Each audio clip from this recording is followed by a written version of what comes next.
আসসালামু আলাইকুম, শুভ নববর্ষ। আজকে আমি কয়েক রকমের ভর্তা বানিয়ে আপনাদের সাথে শেয়ার করব। আমি আপনাদের কয়েকটা আইটেমের ভর্তা বানিয়ে দেখাবো। এখানে আমি কিছু মরিচ ভেজে নিয়েছি সরিষার তেলে। এখন আমি এটাতে একটু লবণ দিয়ে মরিচগুলোকে ভেঙে নেব।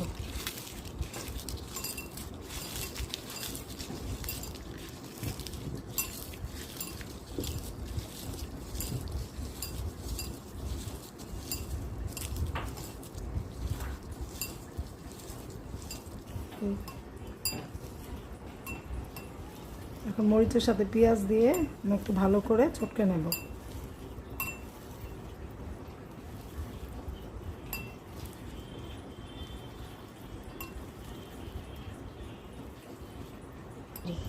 আমি এখানে জাম আলু নিয়েছি আজকে ভর্তা বানানোর জন্য।